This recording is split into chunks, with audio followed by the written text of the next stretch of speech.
Alright, so I'm actually pretty excited to try this out. We're gonna get straight into it. I am finally free of the god-awful 30% damage reduction rule, and I think this will be actually very good for DIANE. In one side, we had a abysmal 30% damage reduction rule, which Global currently has, and I think that actually hurt DIANE, because that made so she didn't take as much damage. It wasn't actually able... Okay, here's what we're gonna do. And wasn't actually a... do I kill though?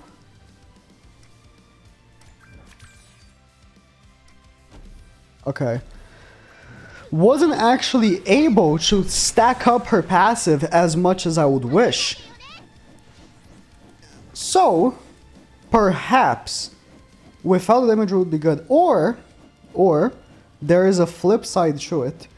It could be that potentially it will be worse, because I found that DIANE is a horrendous tank, right? She takes a lot of damage because of her. I think that the reason why they chose to make her a terrible tank is because of her passive. She takes atrocious amounts of damage, and so if there's no damage reduction, she can build up her passive better, but at the same time, she might die. So I'm here to try. Okay, I took the opportunity that this match was a clear bot to actually, you know, say the premise. Let's move on. Let's find a real player. But this is a team that I think will work well with her, because we're cucking the Kios, right, with Melascula. We're getting stats so that she can tank a little better while having more HP to you know, get her passive up without dying. And we have two characters that take off ultimate gauge, so I'm hoping for the best. Okay, we got a more real team. Okay, we got the Kyo that we wanted to face. We have dodge food. I thought we could either way use CC food or dodge food, but the thing about Melascula, and Melascula is a character that is very good, but the thing about Melascula to me is that her CC is atrocious, right? And so going first against these like good players is going to be very harsh for her. Okay, see, she took 120k basically from that turn, or like a little bit more than that. Let me actually check. That's actually good. 146, because that's like one turn we're already, you know, almost 2/5 of the passive in. So let's do one king attack. Let's do both king attacks. The one thing I'm not the biggest fan though of using Melascula is I can't use her with I can't use her shield with king, but we should be okay. We also got Sauriel Link on king for debuffs for the Zeldris back. I was thinking either using Zeldris in the back or Green Merlin, because most of our DPS will actually come from ults and stuff, so it could be either or.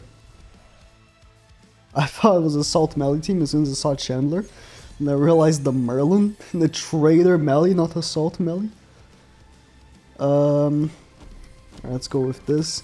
I like Melascula, so, you know, I've been playing the game, as you do, and every time I face a Melascula, her shield actually sort of impresses me.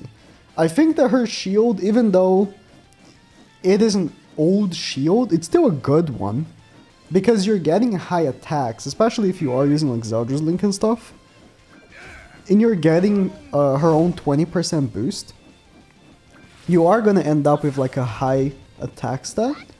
So her shield ends up actually being pretty decent. It lasts for 2 turns. It's like here. She has like 21,000 attack with with HP defense. That's pretty good. I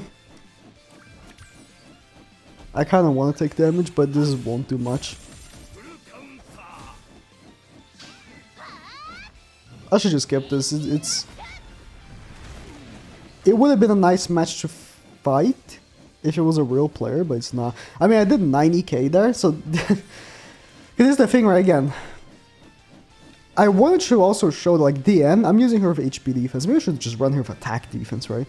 HP defense has really good CC, and she dishes like a really good amount of damage.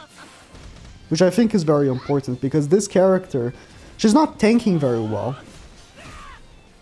But I think that the amount of damage that she's dishing out justifies the fact that she doesn't tank very well. Put up the Melascula shield right here, because we don't have King to use the shield on. Her ultimate is like stupid good, but you kind of need 6-6. Because I think 1-6, the multipliers for the actual effect is fine. But the heal is horrendous, right? The heal on the ultimate is like 3% at 1-6. I don't know why they decided to make it so bad. Because I think the healing is like a big part of it. How much damage have we taken so far in this? 200k. I mean, considering this was a clear bot that, you know, wasn't doing very much to us, I think that's not bad. Let's get some damage increase first. Make sure that we kill with the ultimate. But the ultimate, I think, should kill here. Yeah, the ultimate is very powerful at 6-6. Got this. We're not going to be taking too much because it's not a very DPS heavy team. But at least it's a real player. Like, I'm more interested in facing real players than players I know I'm going to be taking a lot of damage against. That's fine, we didn't get the shield. That's okay. It would be quite annoying if he does, like, stun. But I don't really care. Ooh, we got level 3 for King for free. That's juicy. He pushed Margaret ultimate. Does he know I have 2 ult gauge removals, right? He must know. We're actually gonna pop in the level 2 here so we can level 3, then remove the ultimate gauge with actually Melascula. Because I actually potentially... Now I was gonna say I can potentially see like DIANE hitting like super hard next turn, but nah, it's not gonna happen. It's just not gonna happen. Because he's not gonna do damage to me. I have the 40% damage reduction, and I have King's shield. He's not gonna be able to break the shield to remove my ultimate gauge. And this is also like a big thing with taunt that we haven't seen in a while, because taunt hasn't really been meta for quite some time now. Like, I honestly don't think taunt has been meta since, like, Green Estarossa first came out, and he was meta. Taunt. When you push a taunt, it's, like, impossible for your enemy to, like, cut your ults. Especially if, like, it's a very strong taunt. Like, Estarossa, back the day, when Estarossa first came out, like, if you guys are newer to the game and you didn't, like, experience, like, when Estarossa came out, especially JP, I never been the most of a global player, but on JP, Estarossa dominated. It was Estarossa, Blue Skinny King, and Red Galfer with Green Merlin in the back. And that team dominated, because you pushed a Blue Skinny King ultimate, and you put up a taunt, and it was like, your enemy couldn't do anything, because the first time they attack your Estarossa, they take the damage back, and then they're attack lowered. And then they just can't kill Estarossa. I mean, back in the day, right? These days, you just one-shot that guy. And I do find that there is a similar sort of thing going on with this DIANE. Where you do certainly want to use her as an ult rusher. Because the way she's designed, I don't see her being good in many other combos, right? But in this, it's very potent, where you just push in like an ultimate for your other 2 characters, and you just push DIANE, like taunt, and it's not like DIANE is immortal. Like, she might actually die, because she doesn't tank very well. I mean, we haven't seen DIANE take that much damage, because I actually haven't faced anyone that's that good. Like, the only person that we faced that actually would have done like serious damage to me was that one Kyo player that went first. And even without Kyo, he did like, what, 120k with 1 attack from Lilia. But because we have Melascula, we're absolutely cucking the Kyo players, right? So I think that this combo team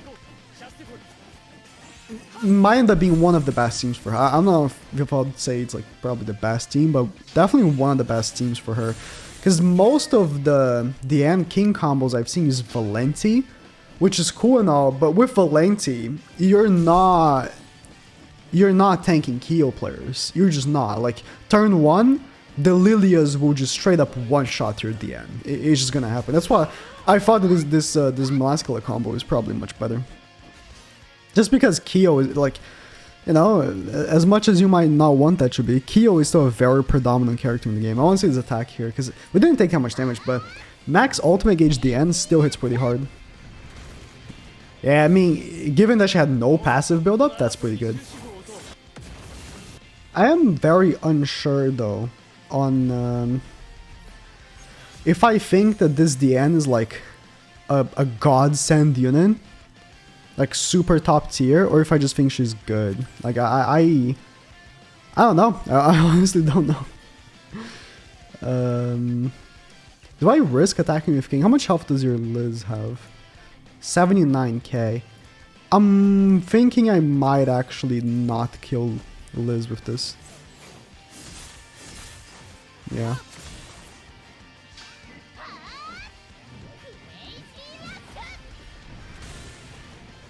Kind of unfortunate that we faced this sort of team again, because like we don't have much power in terms of like single targets.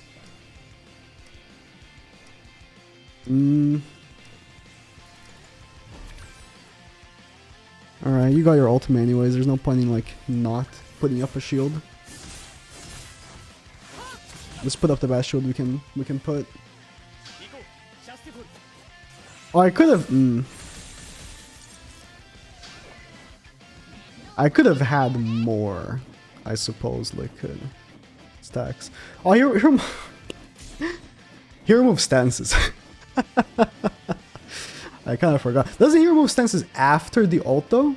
Yeah, it's after the ult, not before. So we still have the damage reduction. Yeah. I'm pretty sure I know this because, oh, the dodge. I had a match where that came in handy, or that came in handy for the enemy. I didn't know that he removed the stance after the ultimate, not before the ultimate. He removes the buffs before the ultimate, but the stance is after the ultimate. So, like, let's say if a character has like a damage reduction stance like we just had, the damage reduction is still applied. So yeah, that came in handy actually. We actually won because of the damage reduction. So that's I think that is a pretty good point for the end. It is very easy actually to face like people that run that team with Twigo and Meliodas if you have like single target characters. But obviously my team is a king based team, which is what they want to face, right? They want to face kings because they have like 6/6 melee, and 6/6 melee ult shreds the king shield because of cleave, right? I will make her a last match. Hopefully it's a good player. No. I'll give it one more go, and I would like to face like a good Kyo player, but I don't know if it's a bot, right? I'll give it one more go, and see if we can find one. Not a king, or sorry, not a Kyo, but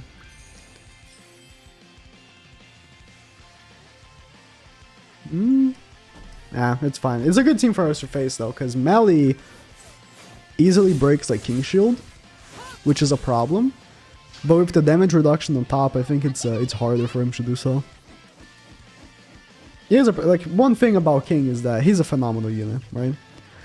But he kind of got cocked by Meli, because Meli just like destroys the shield, right? Just rips it apart. Even though like King, right? I would say like King was more impactful to the game in PvP wise than Meli was, because King, like, I'm double attacking because it's double debuff. King completely cucked Bond, which was like raining PvP, right? And then Meli cucked King, and they just made Bond be good again because no one was running King anymore. I felt like King was like a better like addition to PvP, but overall in the game, like Melee, obviously, like he is fantastic for like demonic beast battle, which is, it's like unquestionable. When it's like, oh, who's better for PvE? In general, like obviously King can like auto and like destroy stages really fast, but for the actual hard content, like Melee obviously takes the cake there, right? We couldn't take that much damage on this video. The only time we actually managed to do so, maybe it is like the Melascula. Like, I do have, you know, protection against the one team that would do a lot of damage to me, which is the Kyo team. And, you know, every other team, I put up the shield, I put up the damage reduction, and they're struggling, right? I don't know what you think. I thought that, you know, the taking off the 30% damage reduction could be good or bad for her. I think with more time we'll get to see if she will end up being meta. I just don't face her enough. I face her here and there. I just don't face DIANEs enough. I feel like no one's summoning for her, probably. So I just don't face DIANEs enough to really like be able to tell like is she good against this team or this team.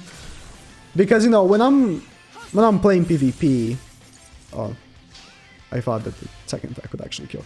When I'm playing PvP, like I'm facing these players and, you know, I'm winning against them, but it's hard to determine if that's like a fair match, right?